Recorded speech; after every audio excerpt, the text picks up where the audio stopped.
He called me his past error, like I was some bad code he'd already deleted, and that line still sits in my chest like a shard of glass even now as I stand in the silent hallway outside the conference room, where his entire future is being audited under fluorescent lights that make everything look harsher and more honest than people intend. I can see the edge of the folder with his name on it through the narrow glass panel, thick paper stuffed the tab creased from being pulled and handled and opened one too many times, and I know every document inside because I either created it, contributed to it, or pushed it into the system that eventually refused to let him hide from any of it. A flicker from the overhead light pulses like an error notification, and part of me wants to laugh at the symmetry. He once told me I took things too seriously, but he never understood that systems take things seriously whether you do or not. My phone buzzes in my hand, the same device that still holds the messages where he first called me an inconvenience, and then a mistake. And then finally his past error, a phrasing he crafted with the smug confidence of someone who believed they'd already won the argument. The glass of the conference room door catches my reflection as I shift my weight, shoulders tight, jaw set, not angry, but something colder, and behind that mirrored ghost of myself, I can make out the silhouettes of HR legal and the immigration liaison reviewing cross-referenced files. The folder sits open on the table, fanned like a deck of cards, each page a hit of truth, contradiction, or carelessness he thought no one would ever piece together. The system error motif floats through the room, a muted notification chime from a laptop, a red banner on the shared screen, a sticky note stuck crookedly on a binder that reads, "Follow-up required. I'm not in the meeting because I don't need to be. My work is already printed, time-stamped, and logged by the people whose signatures matter more than any confrontation ever could." Someone inside shifts a paper, and I recognize the color of the printout without even needing to see the header. It's from the sequence that started everything, the one he assumed I'd deleted when I stopped arguing back. I still remember the exact moment he typed the words "past error," like he was writing release notes for an upgrade to his life, and how the sting of it made my vision blur for a second, though I refused to show it. Now those words are evidence, not heartbreak formatted neatly into a timeline that reveals his pattern of rewriting history to serve whatever version of himself he preferred. I watch the immigration liaison point to something in the folder, and HR leans in. I don't need to hear the discussion to know which document they're reviewing. There's a simple satisfaction in the fact that reality eventually catches up to people who depend on charm as a firewall, and Evan always believed charm was a universal override. The hallway is empty except for me and the humming lights, and the air feels colder than it should like. The building itself knows gravity has shifted. I'm not proud of everything I did to ensure the right documents landed in the right hands, but I'm not ashamed either. Restraint can be a virtue, but not when someone weaponizes your silence against you. I shift my phone from one hand to the other, the metal warm from my palm, and for a moment I think about the early days when the folder was just a few sheets of paper on our cheap dining table, not a formal record of all the things he tried to outgrow. The meeting door muffles a raised voice, his unmistakably, and I feel the air vibrate with the first crack in his confidence. The system is doing what it does, documenting, validating, escalating. And I stand on the other side of the glass, steady, present, unflinching. He called me an error, but he never understood how precisely errors can be traced once the system stops protecting them. A pause settles and someone inside lowers their voice, which is always worse than shouting. Lowered voices mean decisions, consequences, signatures. My pulse stays even. I've lived with the weight of this long enough to no longer feel shaken by it. The folder shifts again, and a corner lifts in the draft from the ventilation almost like it's breathing. He's not laughing now, and soon he'll realize this room is only the beginning of the ending he earned. I inhale once slow and let it out as I turn slightly away from the glass, bracing myself to step backward into the past I've avoided narrating until now. And this is where the real story begins. Back then, before any of this, before the folder became a weapon instead of a stack of hope, Evan and I were just two exhausted 20-somethings sharing a too-small apartment above a laundromat, eating discount pasta and pretending the smell of detergent counted as ambiance. And I remember how he'd sit at our flimsy kitchen table with his laptop open and that little furrow in his brow that made him look softer than he actually was, asking me to look over his resume one more time just to make sure it sounds like someone an actual company would hire. I had more patience then, more faith too, and I would slide my chair beside him, tilting the screen so the glare didn't hit my eyes, while I rewrote bullet points, reorganized his experience, and tried to frame every tiny achievement like something worthy of a recruiter's second glance. The early folder started there, a manila pocket lying between us, half filled with printouts from job boards and internship descriptions, and because we were broke, but optimistic, we treated it like a shared project, this fragile paper future we were assembling piece by piece. I didn't question how often he leaned on me to fill in gaps or rephrase things that were generously speaking stretched, because in those days, the system error motif existed only as a joke he made whenever his laptop crashed, or an application portal froze on him muttering, "Life's got bugs," while I nudged him away so I could fix the glitch he didn't understand. Back then it felt cute, harmless, even intimate, the way people bond over mutual struggle, and I didn't see the shadow of what those stretched lines on his resume would eventually mean, or how easily he'd forget who helped him polish them. I spent nights highlighting job descriptions and matching them to his experience, sometimes doing more cognitive labor for his future than I ever did for my own. And when he'd kiss my temple and say, "You're seriously the best," I took it as gratitude instead of the convenience it truly was. Even now I can picture the folder from those days. Thin and hopeful edges still crisp my handwriting in blue ink across the tab marking his name, because I wanted him to feel organized, prepared, capable of stepping into a life bigger than the one we shared. What I didn't realize then was how quickly shared dreams can become unilateral investments when one person keeps the credit and the other carries the load. On nights when the laundromat machines rumbled below us, shaking the cheap floorboards, he'd talk about how someday we'd move somewhere quieter, somewhere with actual walls that didn't buzz when someone turned on the dryer downstairs.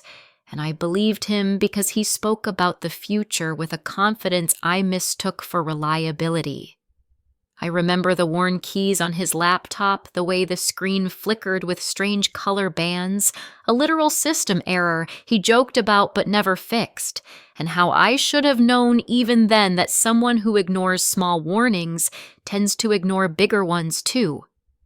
The more I shaped his materials, the more interview callbacks he got, and he'd come home flushed with excitement, tossing his backpack onto the couch and saying things like, "They loved me," while the printed notes I'd prepared for him sat dog-eared on the table, quietly testifying to a partnership that wasn't as mutual as it looked. If resentment grew in me, then it was small, like a hairline crack you can't see until the structure shifts, and I kept smoothing it over with logic. We were a team. We wanted the same things. We were building something together. But looking back, I realize his future was never ours. Only his, and the folder I kept tidy was less a collaboration and more a scaffold for someone who planned to climb higher without looking back. He'd sometimes say, "I don't get how you do this so well," and I'd laugh it off telling him it was just practice.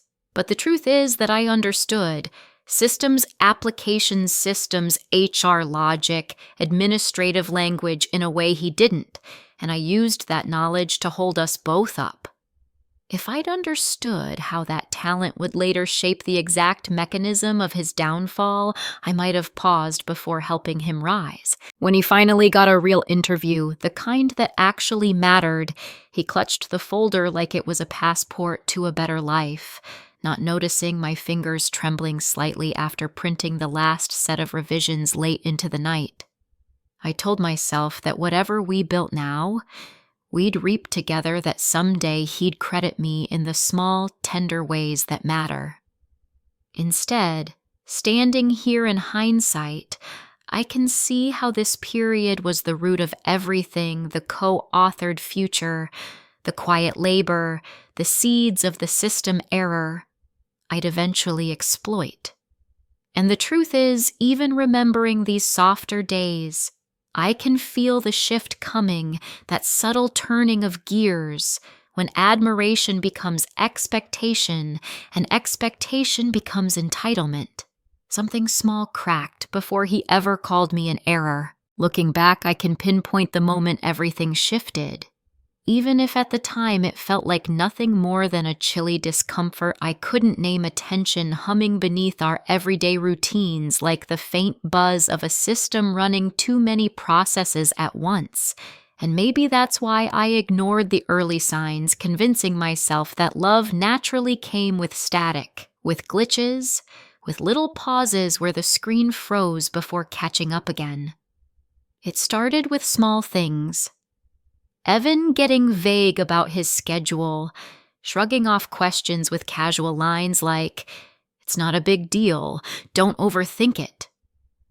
And me telling myself that people grow, change get busy, even though the change felt less like expansion and more like a file being silently overwritten. The early folder still sat on our kitchen table, then thicker now with printed interview confirmations and prep sheets I created because he said they made him feel legit. And I remember touching the tab once, brushing my thumb over his name, and feeling a strange sense of distance. Like the future written in those papers belonged to someone who was already learning how to detach from me. The system error motif slipped in again the night he didn't come home when he said he would. His excuse landed in my messages at 2 a.m., some vague explanation about a networking happy hour that ran long. But what caught my eye wasn't the words. It was the timestamp, mismatched with the time he claimed he'd sent it, the kind of discrepancy only someone who understands logs and metadata would notice. When I pointed it out the next morning, he laughed, said, "God, Nora, you're reading too much into a time glitch, like my concern was a flaw in my character instead of a flaw in his state." Over the next few weeks, he grew warmer toward his phone and colder toward me, texting less, editing, his notifications tilting the screen away whenever he typed, and still I tried to patch the growing rift with patience. The night he finally called me, his past error came. After I confronted him about Haley, not even about cheating yet, just about the emotional overlap I could feel but hadn't proven. He stood in the doorway of our bedroom, jaw-clenched eyes already somewhere else, and said, "You're making drama out of nothing. You always do this. You're like, I don't know. A past error I already fixed." And the worst part was how casually he said it, like it wasn't even meant to hurt. Just categorize me, delete me, compress me into a dismissed chapter. He didn't owe nuance. I didn't cry, not then. Instead, I felt something inside me flatten like a folder collapsing on itself after a corrupted file refuses to open. When he left the apartment that night, I sat at the table alone, the early folder lying there like evidence of a partnership only I was still trying to maintain, and my hand shook slightly when I picked it up, because suddenly I saw it differently, not as our shared dream, but as the scaffolding I had built for someone who now saw me as an inconvenience in his narrative. And then came the text thread, the one that's now printed in his official record, time-stamped, archived, uneditable. I remember my phone buzzing as I sat cross-legged on the carpet, staring at the uneven glow of the street lamp through our thin curtains. His messages were sharp-clipped cruel in a way that revealed everything he tried to hide behind charm. Stop acting like this matters. We were basically done anyway. You're overreacting, and finally the message that would follow him into every room of consequence he ever faced after this. Honestly, you're just a past error. My fingers went numb reading it. Not because it hurt, though it did, but because something in me recognized the finality of it. Errors in his mind were disposable, forgettable, replaceable. That was the night I realized he wasn't just leaving me. He was rewriting the entire history of what we'd built. It's one thing to lose someone, and another to watch them erase your contribution like it was never real to begin with. I scrolled back through older messages, rereading the evidence of affection he now denied, and the system error motif crept into my thoughts, whispering that something was fundamentally wrong with the way he rewrote timelines to suit his convenience. When he returned hours later, smelling like a bar, and someone else's perfume layered under his cologne, he only muttered, "Don't make this dramatic," before collapsing onto the bed, leaving me awake with the cold realization that the man who once trusted me to build his future now saw me as a glitch blocking his upgrade. I didn't plan anything that night. Revenge wasn't even a concept yet. All I wanted was clarity, an explanation, something human. Instead, he gave me silence and the shallow breathing of someone who sleeps easily after detonating someone else's equilibrium. I watched him from across the room, thinking about how the folder with his name had started as a symbol of belief of partnership, and how strange it was that the very structure we built together might eventually be the same structure that revealed who he really was. If he considered me an error in his past, I wondered what would happen when systems he couldn't charm refused to accept his revised version of events. I collected the folder from the table and placed it in the drawer, not with anger, but with a quiet, growing certainty that the story he thought he controlled was already slipping out of his hands. The first real break came the moment I realized institutions remember what people try to rewrite. The first real crack in Evan's polished image didn't happen in some dramatic confrontation or whispered confession. It happened in the fluorescent-lit openness of our office, a place designed to look transparent, but built to hide more secrets than anyone wants to admit. And I remember walking in that morning still raw from the past error night, feeling like every surface reflected a version of me I didn't recognize. I was carrying a stack of onboarding files to HR, the kind of administrative grunt work Evan always joked was beneath him when I saw Jay hunched over the security monitor outside the IT alcove, squinting in that way he had when something didn't line up. He waved me over with a small tilt of his head, subtle enough not to draw attention, and I stepped close enough to see the access log displayed on his screen, Evan's username blinking in red, beside a timestamp that didn't match the time he claimed he'd been home with me the night before. I felt the air shift in my chest, not with satisfaction, but with the eerie recognition of a pattern I had ignored for too long. I didn't say anything at first. I just watched the line of data pulse like a heartbeat with arrhythmia, while the system error motif slipped into the moment a pop-up warning an unresolved flag beside another employee's login, the quiet hum of the server rack behind us sounding like a machine trying to tell the truth no one asked for. Jay glanced at me, not prying. Not assuming, just offering information the way quiet people do when they know silence is safer than questions. "Your guy had a late entry last night," he murmured, eyes back on the screen. I swallowed, pretending casualness I definitely did not feel. "Yeah," he mentioned that I lied, though we both knew I wasn't fooling anyone. I didn't linger.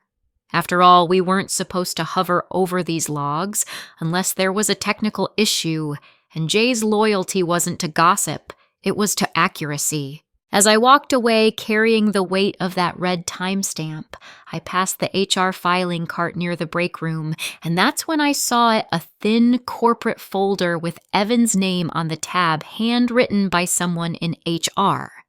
It wasn't thick or alarming yet, just a standard internal file, but seeing his name there, formal, label-worthy, no longer handwritten by me in blue ink, made something beneath my ribs tighten.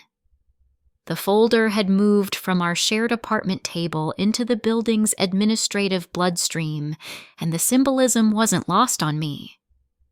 I remember stopping mid-step, pretending to adjust my stack of paperwork just to steal another glance at it, the tan cover sitting innocently beside other files that held entire careers inside them. When HR's manager, Mrs. Carter, approached the cart to pick up a different folder, she nodded politely at me, unaware that my eyes were scanning every detail of the one with Evan's name, my mind racing through what could possibly be inside. Probably nothing significant yet. Routine documentation, a performance note, a record of a late arrival.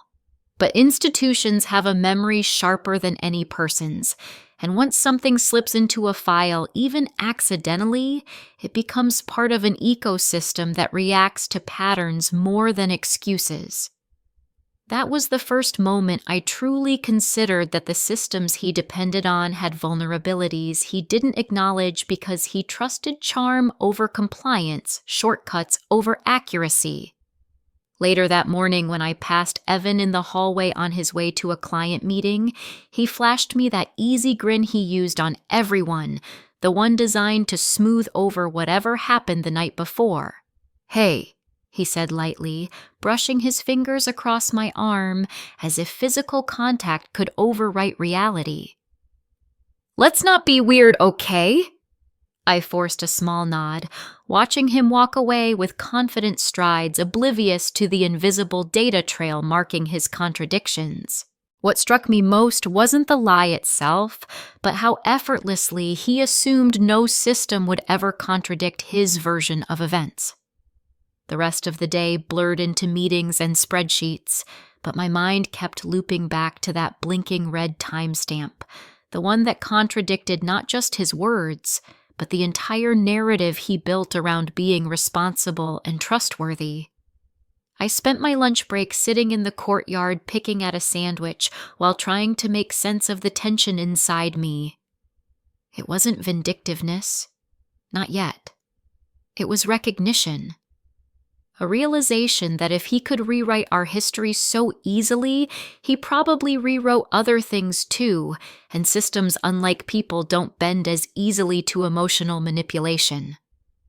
When I returned upstairs, I caught a glimpse of Jay again, this time exiting the elevator with a small stack of printouts. He didn't meet my eyes, but he slowed just enough to murmur, "If he says he was somewhere last night, get specifics." It wasn't an accusation. It was a warning.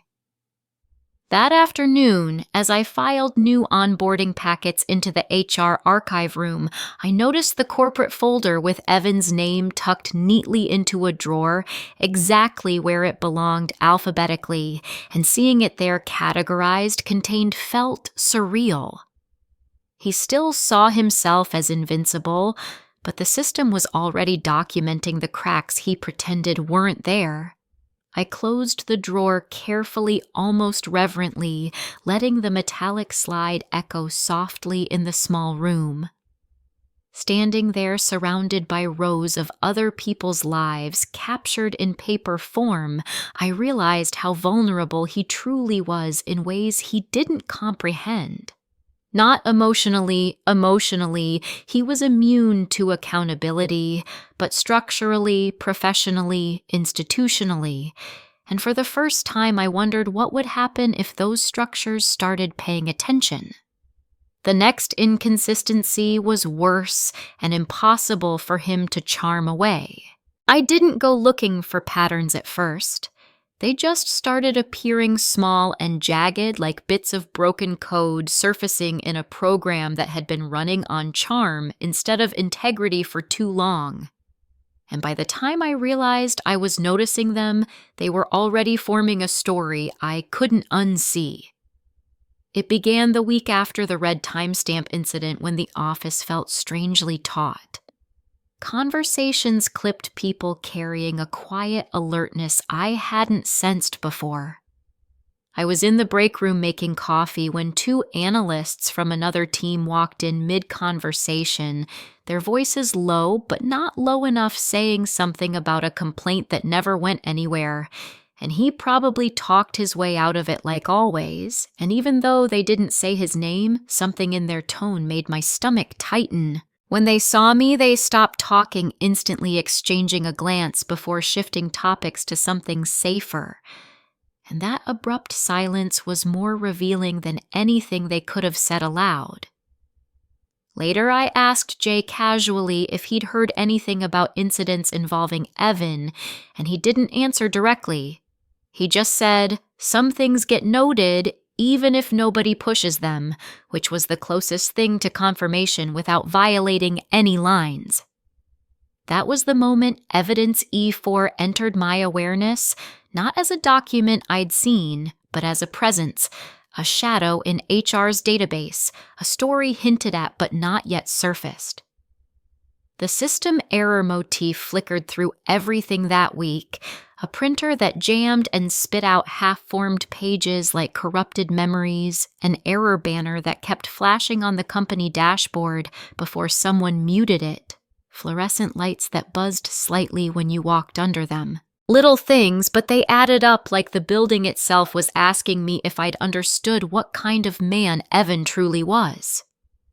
I found myself revisiting E2 in my head, the resume tweaks I'd made for him, in the early days the bullet points I'd polished until they gleamed. Back then they'd felt harmless, but now seen through the lens of everything unfolding, they looked less innocent. I had helped frame a narrative of competence and reliability he hadn't fully earned, and that narrative had been absorbed into official channels' HR systems hiring committees, visa sponsorship documentation.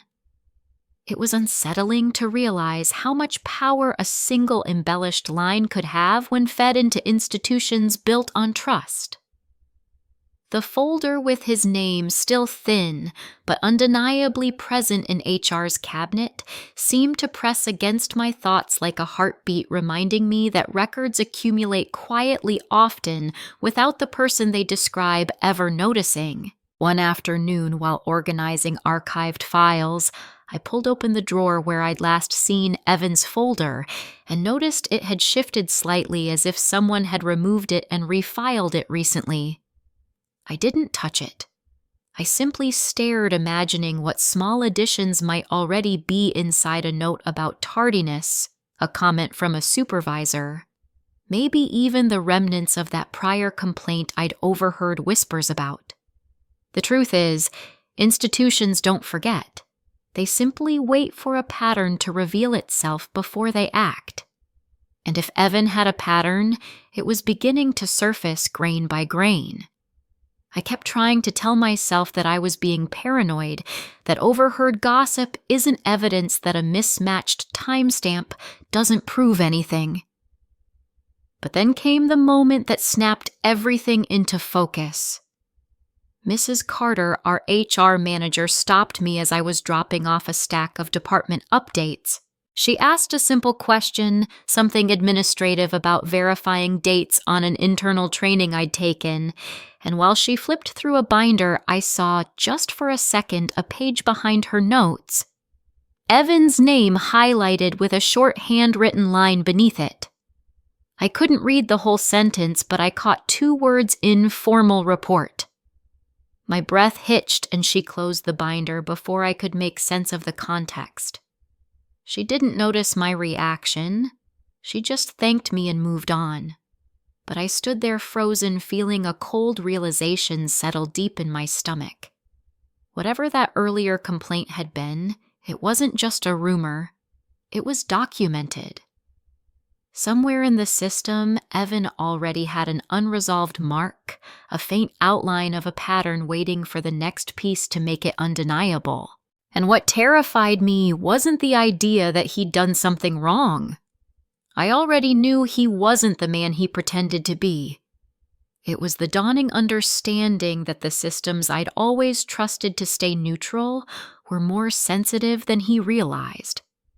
They weren't out to get him. They were simply designed to respond when signals aligned. That night I sat in my apartment with the original folder, the one from our early years, spread open on my lap.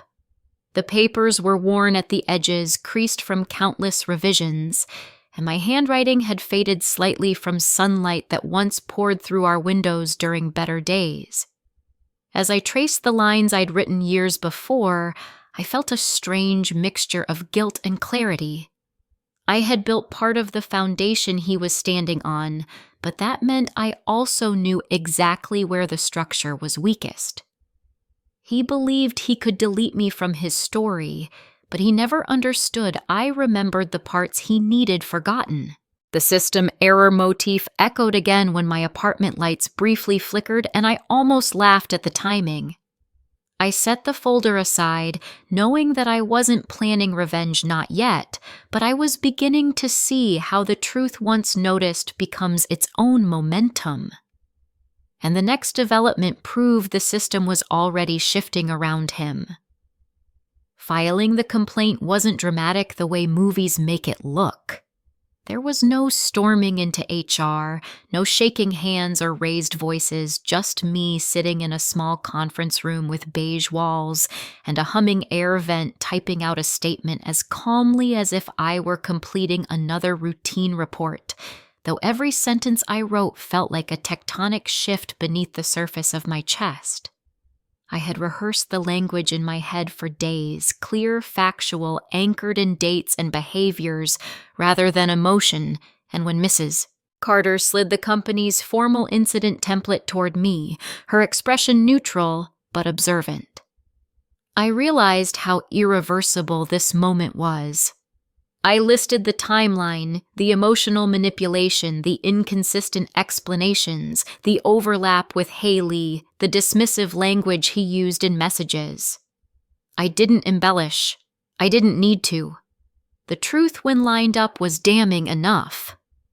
Every keystroke felt like threading another piece into a narrative that had already begun forming without my full awareness.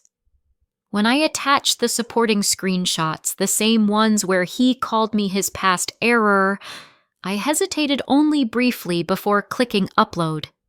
Once submitted, they became part of the organization's documented reality, uneditable, time-stamped, traceable. The system error motif hung over the moment of frozen cursor, a brief glitch on the screen, a warning window that flickered before resolving. It felt like the system itself was acknowledging receipt. Mrs. Carter collected the printed version of my statement, slid it into a fresh corporate folder labeled with Evan's name, and placed it into her to-review stack. Watching that motion, the physical slide of paper meeting paper, sent a cold shiver through me, because it was the first time I knowingly fed the system information that could alter the trajectory of his life.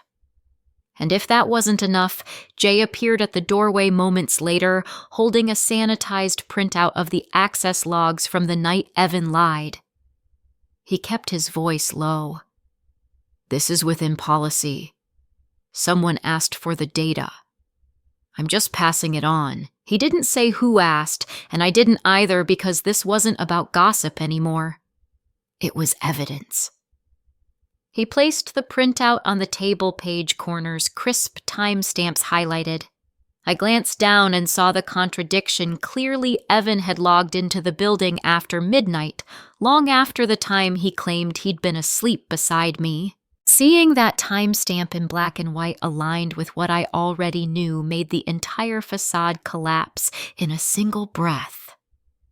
When Mrs. Carter added the log report to the folder, aligning it neatly against my statement, I felt my pulse jump. The folder was growing heavier, literalizing the weight of every choice he'd made. I tried to keep my face neutral, but there was no denying the momentum building in that room. After the meeting, as I stepped into the hallway, Jay caught up with me near the copier. He lowered his voice to almost a whisper.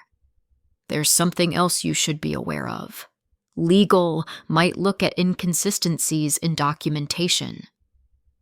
I blinked, unsure what he meant. Documentation? He shrugged lightly. Some people say things differently on company forms versus other applications. It's probably nothing but when HR forwards materials. His sentence trailed off, but the implication landed with precision. E5, the immigration inconsistency, wasn't just a hypothetical. It was something the system was already sniffing around unprompted by anything I had said. And that's when the spike hit. Not as panic, but as a sharp internal click like a lock turning. This wasn't revenge. It was accountability unfolding. Still, even as I told myself that a sliver of guilt threaded through me, had I started a process I no longer controlled. The system error motif echoed through the building the rest of that afternoon. Jammed printers ejecting misaligned pages, badges beeping twice instead of once, the central dashboard showing a cascade of red notifications. I kept replaying Jay's warning in my mind. Different answers on different forms. Dates that didn't match. Employment history overstated. It didn't take much imagination to realize how those pieces, once compared side by side, could become dangerous for someone on a visa. That evening, as I dropped off the last of the departmental paperwork, I passed the HR cabinet again. Evan's folder was no longer thin. It sat slightly raised compared to the others, the top sheet's edge just visible under the tab. I knew part of that fullness was my doing, and part of it wasn't. I didn't open the drawer. I didn't need to. The truth inside it was already in motion. Everything I had filed was accurate, but accuracy is still a blade when it cuts through someone's constructed identity. When I left the building, the streetlights flickered in a way that made the pavement glow unevenly, and the cool air stung my cheeks as I replayed the past few hours. I didn't feel triumphant. I felt alert, awake in a way I hadn't been in months. A single documented truth had pulled a thread that was already connected to other threads he thought he'd hidden well enough. The system wasn't targeting him. It was simply processing inputs. I was just one of those inputs, and somewhere deep down I knew he had no idea what was coming, no understanding of how the folder with his name had begun to evolve into something that could reshape more than just his job. The next request from legal made everything unmistakably real. Legal reached out 3 days after I filed the complaint, and even though the email wasn't directed to me, the ripple effect of its arrival passed through the office like a subtle current, the kind that makes people glance up from their screens without knowing why. I first sensed something shifting when Mrs. Carter stopped by my desk, unexpectedly asking whether I was available to clarify a couple of timeline points for internal alignment. Her voice calm, but carrying that practiced neutrality HR uses when they're already deep into procedural escalation. She didn't say Evan's name, but she didn't need to. The tension in her shoulders, the slight tiredness in her eyes made the context unmistakable. She led me into a small meeting room, its walls lined with motivational posters that felt aggressively out of place in the moment, and opened a binder containing cross-referenced materials from multiple departments. The folder with Evan's name was there, thicker now, its edges fanned slightly from repeated handling. She flipped to a page showing his employment verification documents, and beside them a note, flagged in red inconsistency, requires review. I felt my stomach tighten. The system error motif pulsed through the room, a soft buzz from the overhead light, a flickering cursor on her laptop, a muted alert chiming once before disappearing. She asked me basic clarifying questions, dates, approximate times, whether I recalled specific wording Evan had used, and I answered carefully, staying factual, making sure not to overstep into speculation. She thanked me, closed the binder, and then said something that made my pulse stall. Legal will reach out to external counsel. Some of the information touches areas outside HR's scope. She didn't say immigration, but there was only one external body that cared about discrepancies in the documents she had shown me. When the meeting ended and I stepped into the corridor, the building felt colder than usual, as if the vents were pushing out a different kind of air. I walked past the HR cabinet, one I'd grown uncomfortably familiar with, and noticed that Evan's folder was missing from its usual slot. I didn't touch anything, didn't ask questions, but the absence itself told me everything I needed to know. The file had moved up into legal's hands, maybe beyond. That afternoon, while updating resource logs for my department, I saw an unfamiliar courier slip into our secured hallway with a sealed envelope marked for corporate counsel. I recognized the label. It was the format used for confidential transfers between HR and the firm that handled immigration compliance. I told myself I might be wrong, that plenty of things could warrant that kind of envelope, but deep down I knew what it meant. Evan's visa documentation was officially under review. Seeing the system mobilize independently without any additional push from me was both validating and terrifying, because momentum like that is impossible to stop. Later that day, Jay caught me near the elevators.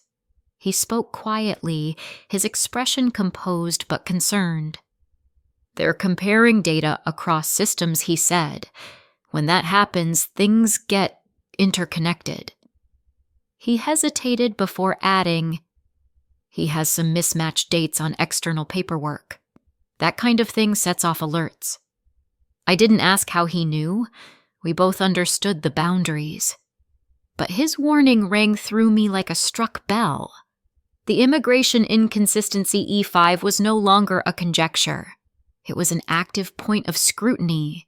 As I rode the elevator alone afterward, the mirrored walls reflected a version of me I barely recognized. Calm, steady, but holding an awareness that felt heavier than guilt and sharper than vindication. The system error motif seemed everywhere in the way the elevator briefly jolted before moving in the red access restricted message that flashed on a screen as I stepped out in the nervous energy threading through conversations around the office. By the end of the day, a new development solidified the shift Haley showed up at the building. I saw her through the glass lobby doors, standing uncertainly with her purse clutched tight, scanning the visitor check-in screen. She looked polished, anxious, and profoundly unaware of the machinery grinding beneath her fiancé's carefully curated life. I didn't approach her. I simply watched as a receptionist directed her toward a conference room, the same floor that housed both HR and legal. Her arrival wasn't random. Someone had looped her in, which meant the review had crossed another threshold. The signature object manifested again when I glimpsed through the partially open door of that conference room a second folder. This one thicker, darker, stamped with a case number rather than a name. Even from a distance, I recognized the formatting. It was an immigration case file, the kind used for employees whose documentation required formal reassessment. The sight of it sent a cold tremor through me. I took the stairs to the lobby to get air, my footsteps echoing in the stairwell like punctuation marks on a sentence I hadn't intended to write. I hadn't asked for this level of escalation. I had only told the truth. But the truth, once documented, tends to interface with systems in ways no one person controls.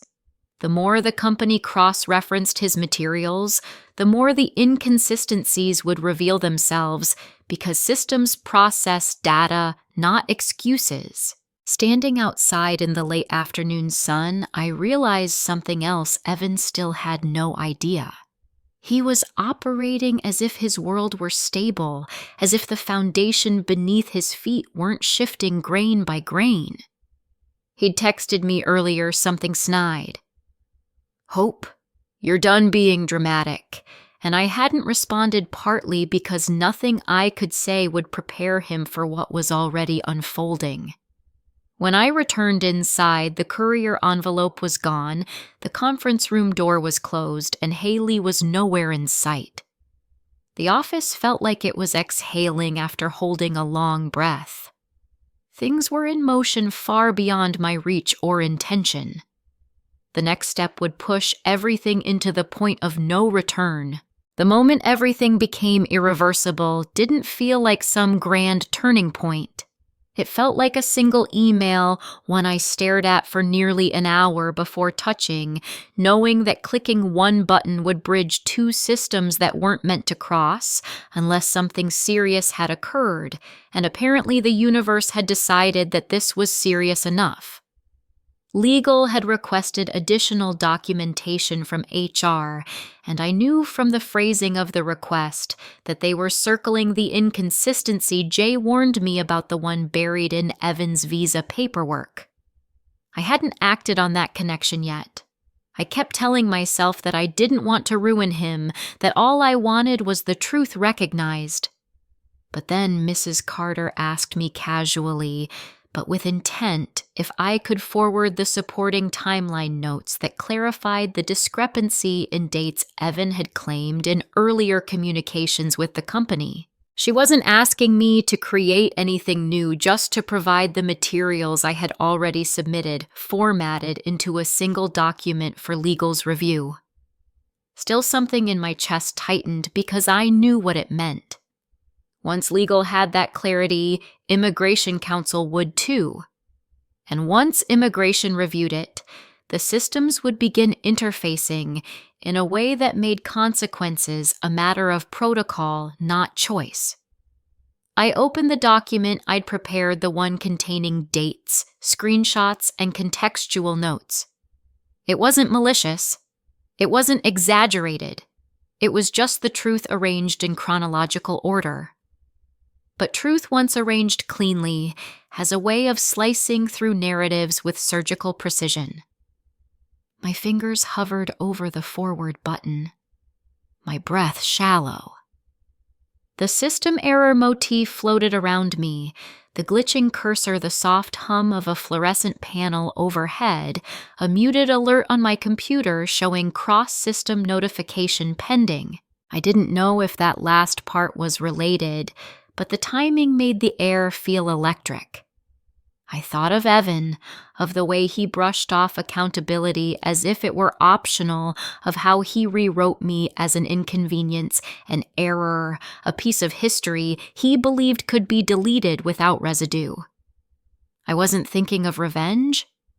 I wasn't thinking of justice. I was thinking of how institutions remember the things people try to bury. And then my finger moved. The email sent.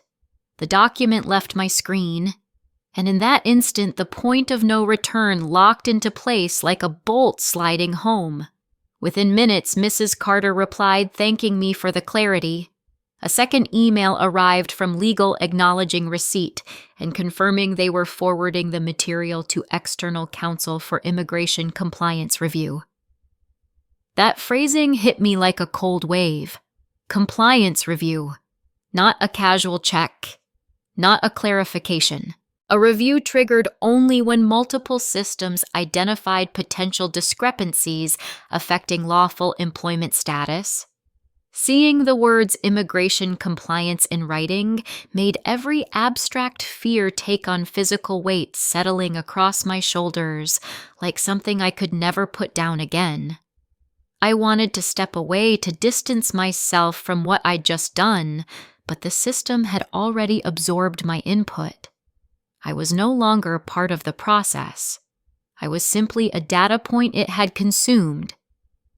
Later that afternoon, when I walked past the HR cabinet, I saw Evan's folder lying open on the table beside a second folder, the immigration case file, its cover stamped with a barcode and a numeric identifier instead of a name. And there, positioned neatly in both folders, was the document I'd forwarded, printed twice, once for HR, once for legal, aligned perfectly like twin blades set in parallel. Seeing that duplication made my breath catch because it symbolized the exact moment two separate systems synchronized around the same truth. From the other side of the office, I heard raised voices, Evan's among them, and I froze listening. He wasn't angry yet. He was unsettled, asking someone in a clipped tone why his badge access had glitched earlier, why a meeting invitation had appeared on his calendar with mandatory attendance flagged.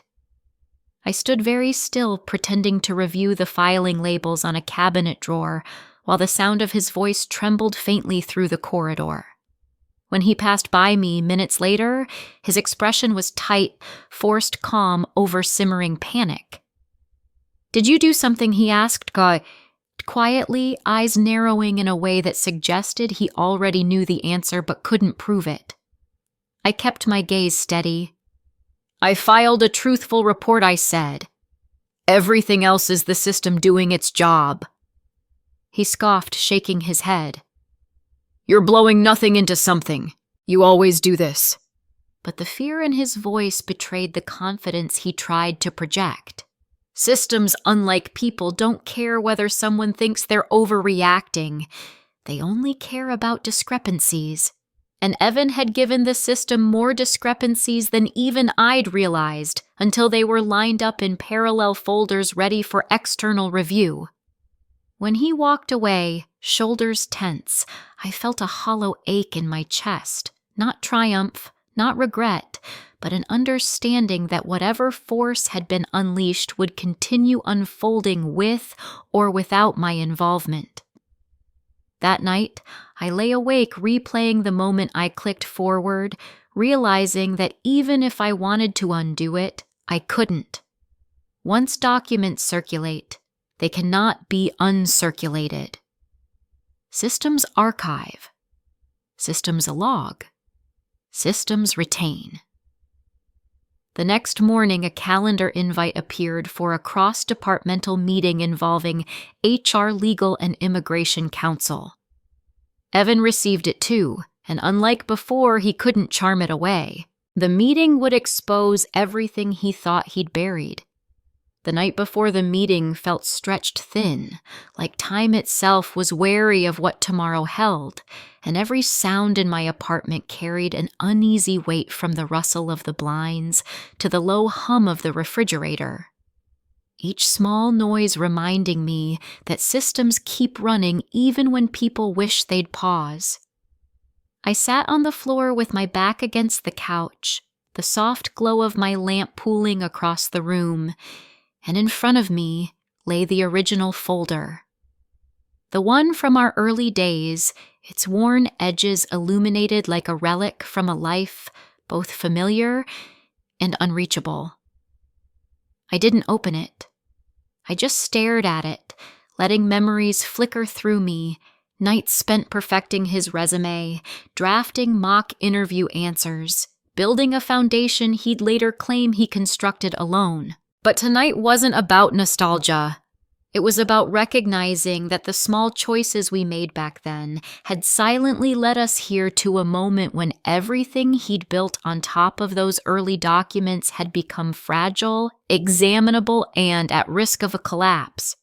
I imagined the other folders too, the HR folder thick with printed evidence, the immigration folder heavier still with coded bar labels and compliance notes, and in my mind they stacked into a tower precariously balanced, waiting for the slightest shift to send them toppling.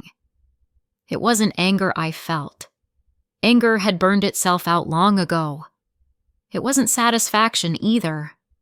If anything, it was a hollow, steady awareness that actions have consequences and that I had played a role in ensuring his were finally visible.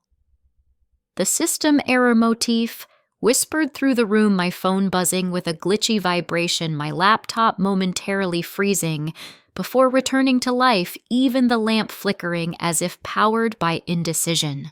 I took it as a reminder that tomorrow's meeting wasn't just procedural. It was the moment multiple systems would converge and make a final determination based not on emotion, but on documented reality.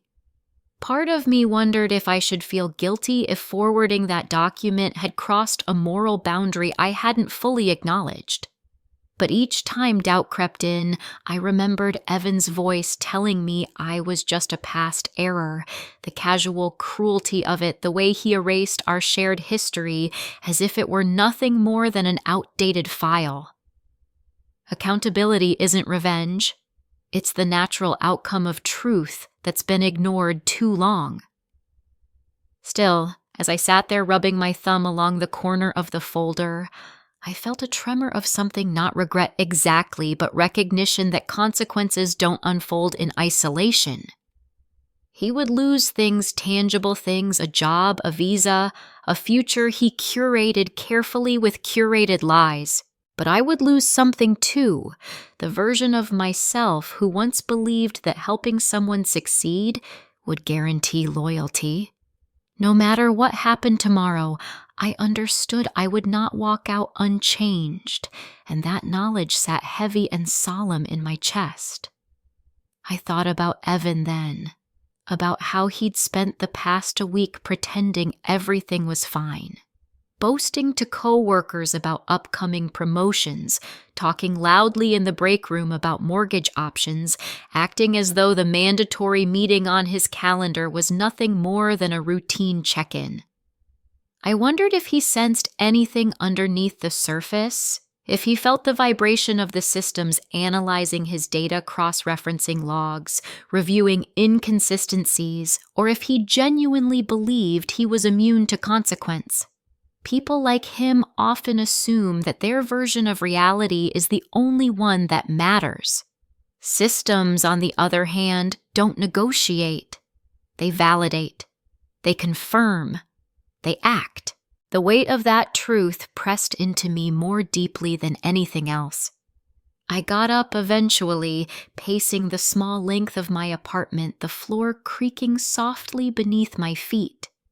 I tried to distract myself. Washed dishes folded. Laundry scrolled aimlessly through my phone, but everything felt muted, like my mind kept looping back to the same quiet conclusion: tomorrow, the story changes. I finally returned to the folder, crouching beside it, running my hand along its spine. We built all of this, I whispered into the silence, not because I expected an answer, but because saying it aloud made the reality feel grounded. He never understood how much of his life he owed to these early documents. He never saw the labor behind the polish. And now the same structure that elevated him was the one exposing the gaps he'd papered over. Systems don't punish. They correct themselves when errors become visible, and he had created too many for anyone to ignore. As midnight crept closer, I shut off the lamp and sat in the dimness, letting the quiet settle around me. I felt strangely calm, as if some internal mechanism had accepted that we had already passed the threshold. Tomorrow wasn't a question, it was an answer. And even though I wasn't going to be in the room, the systems he relied on would be with the stacked folders laid open and unforgiving. I lay down on the couch, pulling a blanket over myself, staring at the ceiling as shadows shifted with the passing headlights outside. I wasn't afraid. I wasn't hopeful either. I was simply prepared. And then the morning came, bringing the room where everything converged. When the morning finally arrived, the entire building felt charged, like a storm cloud had settled into the fluorescent lights, humming with an anxiety nobody could name aloud. And as I walked down the hall toward my desk, I could already tell which conference room they'd chosen for the meeting, because the door was shut, but the tension radiating from behind it felt like static heat on my skin. I didn't need to be inside to understand what was happening. The glass walls gave me just enough of a glimpse to see the folder with Evan's name open on the table, pages fanned like an autopsy, alongside the thicker immigration case file marked with a barcode that seemed to glare under the overhead LEDs. HR Legal and the Immigration Liaison sat on one side of the table, composed in that clinical way professionals adopt when decisions are already made, but must still be spoken aloud. Evan sat on the other shoulder's rigid jaw tight, eyes darting between the documents as if they might rearrange themselves into a kinder story if he stared hard enough. Haley sat beside him, stiff-backed and confused. Her hands folded so tightly her knuckles blanched, and even though she tried to look composed, her face betrayed the shock of seeing her fiancé dragged into a room where words like inconsistency, material, misrepresentation, and protocol escalation were already printed on the papers in front of her. I stood several paces away near the corner of the hallway, deliberately out of sight, but close enough to watch their reactions mirrored in the glass. And the system error motif drifted through the moment the flickering light overhead, the quiet beep of someone's laptop throwing an error code. The red digital clock above the door blinking twice before stabilizing again. The meeting began with the HR manager outlining the findings first, the behavioral concerns documented in E6, then the pattern flagged by E3's access logs, then the prior informal report E4 that contextualized everything into a larger narrative of conduct. Evan tried to interrupt, his voice sharp and defensive, but legal cut him off calmly, reminding him that he'd have time to respond. I watched his reflection stiffen, the panic beginning to swell beneath his confidence. Then came the shift. Immigration Counsel opened the second folder and slid forward a document containing the discrepancy Jay had warned me about, mismatched dates between his company onboarding forms and his visa application. Even from outside the room, I saw Haley's face drain of color as the liaison pointed at a highlighted section explaining in plain neutral terms why this inconsistency triggered compliance review, how it raised questions about whether the company had been given accurate information during sponsorship renewal. Evan tried to laugh it off at first, saying something like, "This is a clerical issue, right?" A typo. But the silence that followed was cavernous. The liaison replied that while clerical errors happen, this wasn't one, it was a documented contradiction across systems. Watching him realize charm couldn't save him this time was like watching a mask shatter in slow motion, every crack revealing the truth he'd worked so hard to obscure. Haley whispered something to him, a frantic question, but he shook his head, unable to give her reassurance. I pressed a hand against the hallway wall to steady myself. Despite everything, watching someone unravel is never easy, even when they earned the unraveling. The HR manager then placed the printed screenshots from E1, the ones containing the past error message, onto the table. Not because they were decisive legally, but because they revealed his pattern of minimizing, dismissing, and weaponizing language against people. She said softly, It demonstrates conduct inconsistent with corporate values and raises concerns about honesty in interpersonal communication." Evan's face twisted, and for a moment he looked directly toward the glass, toward the hallway where he couldn't quite see me, and his expression flickered between accusation and desperation. The system error motif surged again, a laptop fan whirring loudly, an error message flashing red on the conference monitor before resetting a paper in the immigration folder, sliding slightly out of alignment as if jolted by the tension in the room. Haley finally spoke, her voice trembling, asking why none of this had come up before if it was so serious. Legal answered truthfully, "Systems act when patterns converge. Today, they converge." That line hit me harder than I expected. It was exactly what I'd known deep down. This was no longer about me or even about my complaint. It was about the system recognizing a pattern it could no longer ignore. The meeting stretched on, but the outcome was already visible in every posture, every paused breath, every avoided glance. Evan leaned forward as if proximity might soften the words being read to him, but nothing shifted. The folders told the story now, not him. He wasn't losing control of the narrative. The narrative had simply outgrown his ability to manipulate it. As legal summarized the next procedural steps, Evan's voice finally cracked, not loud but sharp, like metal snapping. He said he needed time, that this was unfair, that people were out to get him. The HR manager replied with gentle finality that the documents spoke for themselves. I stepped back from the glass, then not wanting to watch more than necessary, my heart thudding with a mix of relief and dread. I didn't feel victorious. I didn't feel vindictive. I felt the weight of inevitability pressing down on all of us.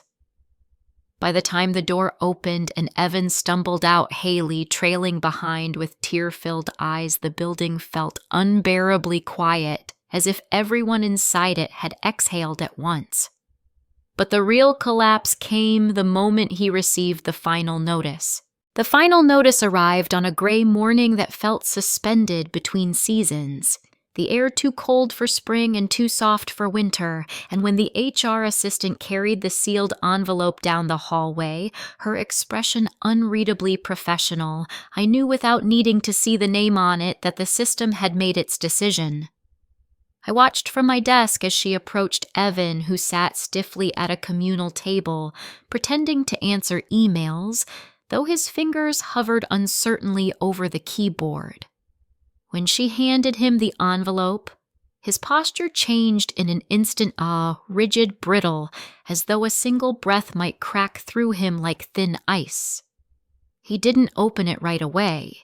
He just stared at the printed label, the company letterhead, the two folders stacked neatly on the HR cart beside him, the corporate record and the immigration case file, both sealed now, both bearing the quiet authority of outcomes that could no longer be negotiated. The system error motif shimmered through the moment, a blinking cursor stuck in a frozen loop on his monitor, the overhead light flickering twice before stabilizing, the soft whir of a printer spitting out a misaligned page, as if the building itself felt the tension. When he finally tore open the envelope, the silence around him thickened. His eyes scanned the page first quickly, then again more slowly, as if he thought reading it a second time would produce a different meaning. It didn't. The letter was final termination, effective immediately, sponsorship withdrawal, initiated 30 days to depart the country unless alternative legal status was secured. E8 had landed. The end of his future wasn't metaphorical anymore. It was printed in black ink across a formal notice that not even charm or persuasion could rewrite. He stood abruptly, the chair legs scraping sharply against the floor, and for a moment he looked around the office with an expression I'd never seen on him. Not anger, not arrogance, but raw disbelief, as though he genuinely couldn't understand how the world had shifted beneath him without his consent. Then his gaze found me. He strode toward my desk with a tight, erratic energy that made nearby coworkers subtly retreat into their monitors.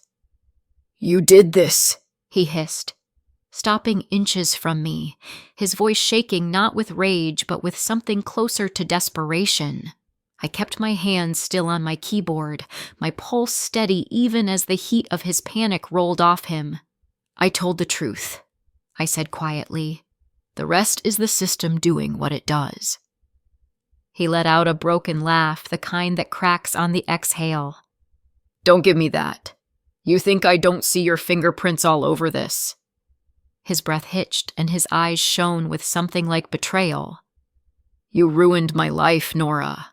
Hearing my name from his mouth made something stir inside me, something complicated and mournful, but not enough to make me look away.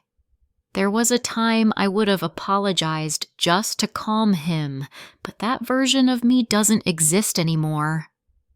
He slammed the envelope against my desk, the paper crumpling slightly as it landed next to my mouse. 30 days, he said, almost whispering.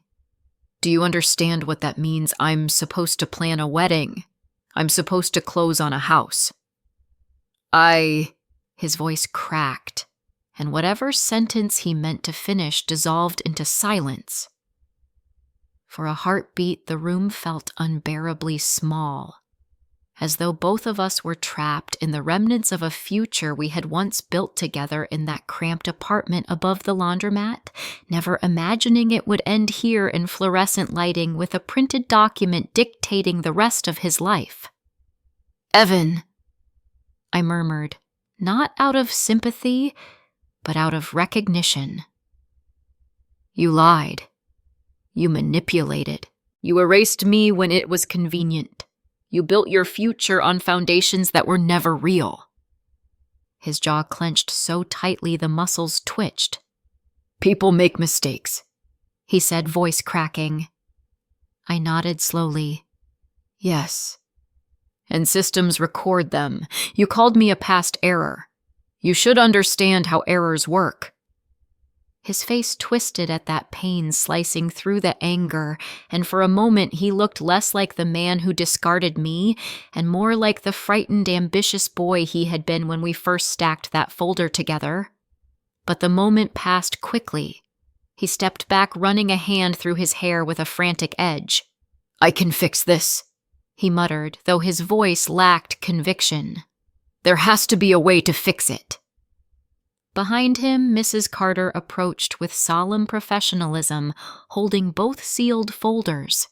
"Evan," she said gently, "you'll need to return your badge and equipment.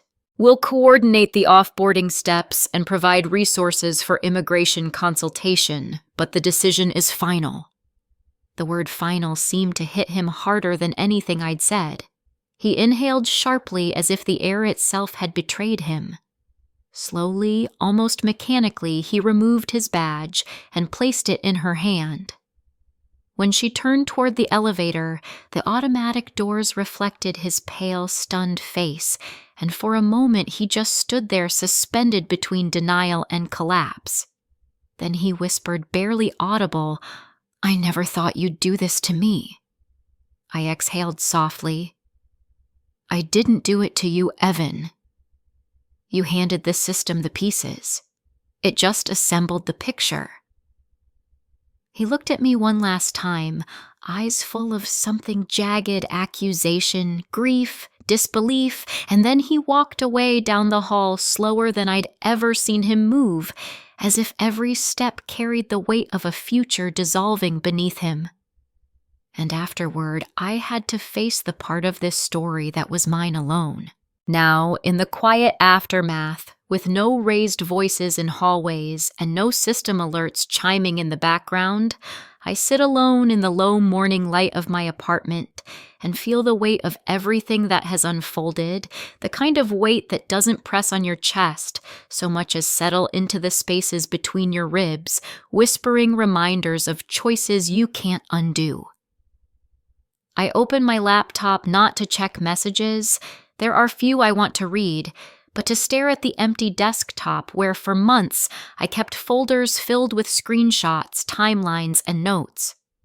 I deleted them days ago, but somehow the ghost of their structure lingers in my mind, as if the system error motif has etched itself permanently into the way I perceive cause and effect. I think about Evan more often than I want to admit, not out of longing, but because endings, real endings, echo differently than you imagine. I picture him somewhere unfamiliar, suitcase beside him, recalculating his life like someone forced to rewrite a map after learning a road doesn't exist anymore. And I picture the signature object too, his folder now sealed and tucked away in storage, its edges soft from handling its pages, stamped and categorized, resting quietly in a drawer that will probably never be opened again unless someone audits an old case.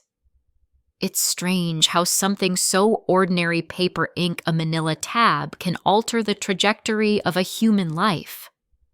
But that's what systems do.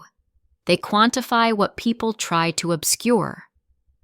I run my fingers over the table where the early folder once sat, where I used to spread out his resumes and highlighters, imagining a future that seemed bright, then uncomplicated.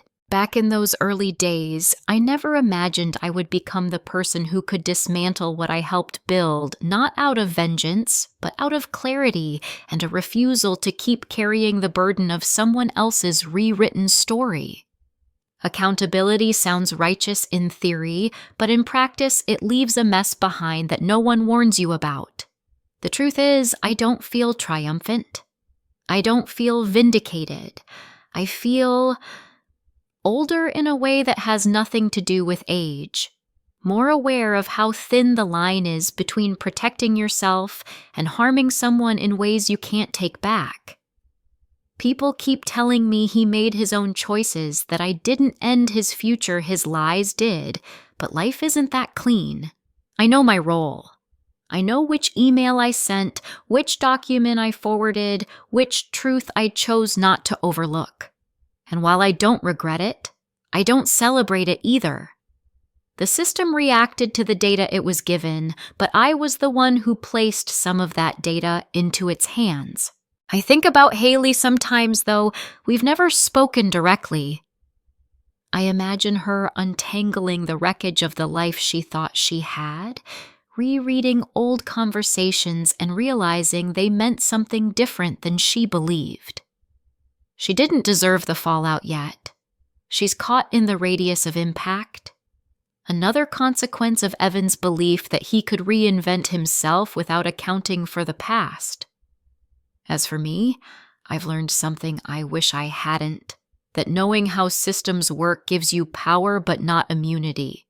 You can trigger an irreversible chain reaction and still feel every aftershock hit your own life. I look toward my window where morning light flickers through blinds, slightly out of alignment, throwing uneven stripes across the room like fractured code. The system error motif resolves here quietly. No more warnings, no more alerts. Just the understanding that once an error is processed, once the system recalibrates, it doesn't revert to the version that existed before. Neither do people. I'm not the same woman he called an error. I'm not the same woman who rewrote his resume by lamplight. I'm someone who knows her capability, her threshold, her shadow, and knowledge like that doesn't fade. I close my eyes for a moment, letting the silence settle. The world won't congratulate me or condemn me. Life doesn't work in absolutes. The only person who has to sit with the full truth of what happened is me, and I'm learning slowly to make peace with the parts that still ache. When I open my eyes again, the room feels slightly different, lighter maybe, or simply honest. The future ahead of me is uncharted, but at least it's mine, unaltered, unerased, undismissed. I gather my hair into a loose knot and breathe out steadily, the kind of breath that feels like the closing of one chapter and the reluctant beginning of another. And somewhere in that quiet, I finally reclaim my own future.